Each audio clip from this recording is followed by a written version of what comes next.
प्रिय आत्मन, सहज योग में आज संत रविदास का एक पद लेने जा रहे हैं।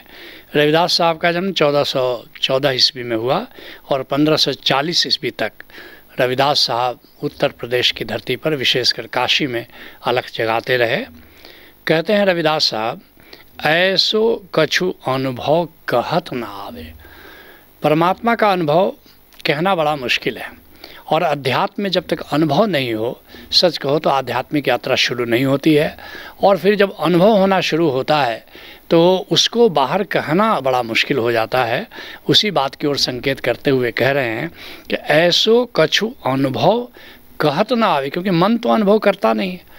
अनुभव जो करने वाला है, जो ज्ञाता है और जो ज्ञेय है, वो एक ही है। तो इसलिए जब जो अनुभव करता है और बाहर जो कहता है वो तो मन कहता है, विचार के तल पर आकर के कहना पड़ता है, तो निश्चित रूप से अनुभव को ठीक वैसा ही कहना बड़ा मुश्किल हो जाता है। जिसके लिए सुंदरदास कहते हैं, हमारे गुरु दीनी एक जड़ी। हमारे गुरु ने ओंकार की एक जड़ी दी, एक औषध दिया। कहा कहो कछु कहत ना आवे। वह ओंकार कैसा है, ओंकार का अनुभव कैसा है, ये कहना जरा कठिन बात है। अमृत सर ही भरी, कहते हैं अमृत से भरा हुआ है। और ताको मरम संत जन जानत, उसको संतों ने जाना है मगर कहना बड़ा मुश्किल है।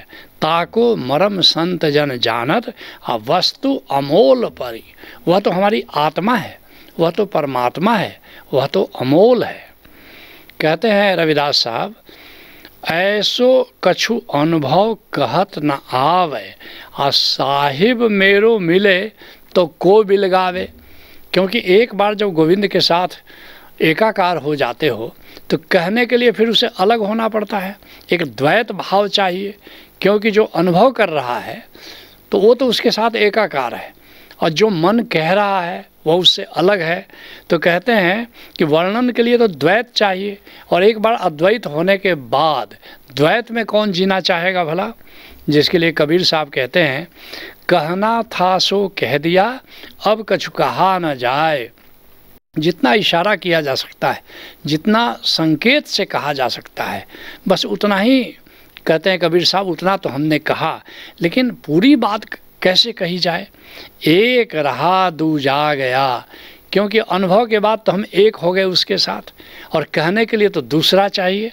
दरिया लहर समाए, अब तो लहर दरिया में समा गई, अब तो लहर बची ही नहीं कि दरिया के बारे में कुछ कहे। कहते हैं रविदास साहब, सब में हरि है और हरि में सब है। फिर भी अपने अनुभव को इशारे से बता रहे हैं कि क्या हमने जाना है। कहते सब में हरि है, सबके घट में आत्मा के रूप में हरि निवास करता है और हरि में सब है, और सारा घट उसी गोविंद में है। जल में कुंभ, कुंभ में जल है, बाहर भीतर पानी।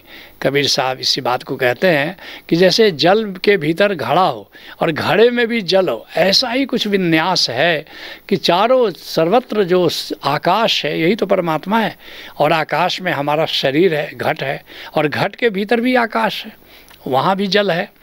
उसी बात को कह रहे हैं कि सब में हरि है और हरि में सब है। जिसके लिए कबीर साहब कहते हैं, लोगा भरम न भूलहूँ भाई। अरे लोगो, अरे भाई, भ्रम में मत भूलो, खालिक खलक खलक मही खालिक। वह जो परमात्मा है वो सृष्टि में समाया हुआ है, और खाली खलक खलक मही खालक। और ये जो सृष्टि है उसमें परमात्मा है और परमात्मा में सृष्टि है, और पूरी रही वो सब ठाई। ईशावास्यमिदम सर्वम यत किंचित जगत्यान जगत, कि ये सारे विश्व के कण कण में परमात्मा विद्यमान है, पूरी रही वो सब ठाई, सर्वत्र सर्वव्यापक है गोविंद। कहते हैं रविदास साहब, हरि अपनो जनि जाना।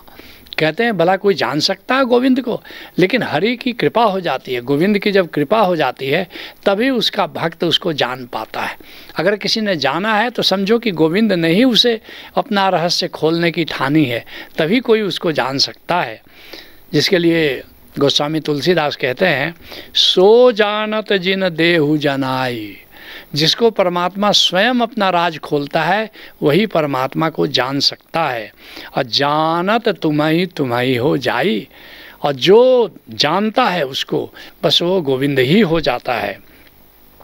कहते हैं रविदास साहब, आपन आप साखी नहीं दूसर।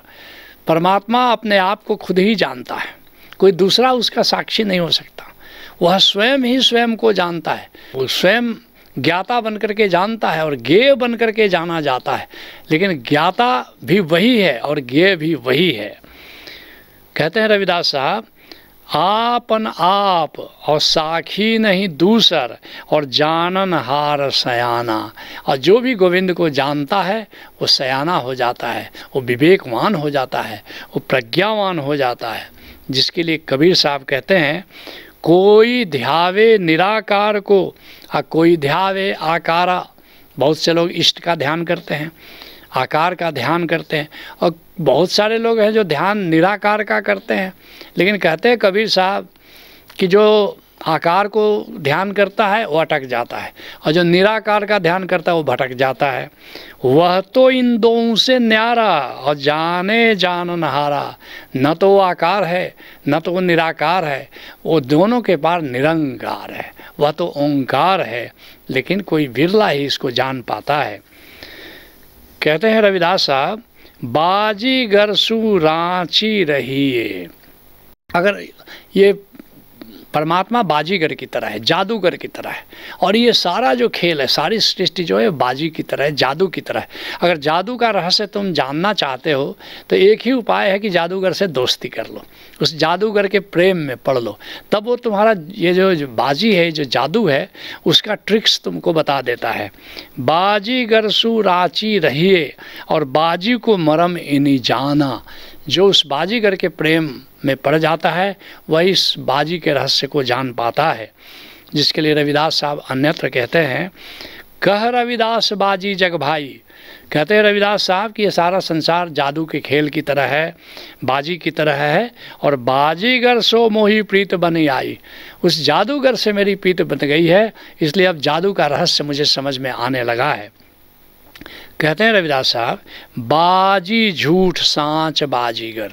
इस बात को ठीक से समझ लो कि ये जो बाजी है, ये जगत की बाजी तुम देख रहे हो, ये झूठ है। ये आज है कल नहीं है, ये निरंतर परिवर्तनशील है, ये निरंतर क्षरण हो रहा है इसका। जाना मन पति आना। लेकिन बाजी झूठ सांच बाजीगर, लेकिन बाजीगर सच्चा है, परमात्मा सच्चा है। जाना मन पति आना। और जैसे ही मैंने उस बाजीगर को जाना, अब मेरा मन भी राजी हो गया है, मेरे मन को भी अब भरोसा आना शुरू हो गया है। जिसके लिए कबीर साहब कहते हैं, बाजीगर डंक बजाई सब खलक तमाशे आई। अनाहत नाद बज रहा है, वो ऐसा लग रहा है जैसे जादूगर आता है गाँव में और डमरू बजा करता है तो लोग इकट्ठे हो जाते हैं। उसी उपमा को दे रहे हैं कि बाजीगर डंक बजाई, परमात्मा ने अनाहत नाद का डंका बजा दिया है। सब खलक तमाशे आई, सब लोग यहाँ तमाशा देखने के लिए आए हैं। और बाजीगर स्वांग सकेला, ओ बाजीगर ऐसा है कि उसमें सब शामिल हैं, लेकिन फिर अंत में अपने रंग रवे अकेला, फिर अपनी माया समेट लेता है, फिर वो अकेला रह जाता है। कहते हैं रविदास साहब, तन थिर होई तो काई न सूझे। कहते हैं कि अगर तुम्हारा तन थिर हो जाए, चेतना थिर हो जाए, तो फिर विषय विकार नहीं सूझते। असली बात, चेतना निर्मल कैसे हो जाए, चेतना अडोल कैसे हो जाए, चेतना अचल कैसे हो जाए। जाने जाननहारा। लेकिन सब कोई चेतना की स्थिरता को, चेतना की निर्मलता को नहीं जानता। कोई कोई बिरला संत ही इसको जान पाता है। जिसके लिए रहीम साहब कहते हैं, रहीमन बात अगम्य की और कहन सुनन की नाई। उस अगम्य प्रभु के बारे में कहा नहीं जा सकता, वो कहने सुनने की बात ही नहीं है। जे जानत ते कहत नहीं और कहत ते जानत नहीं।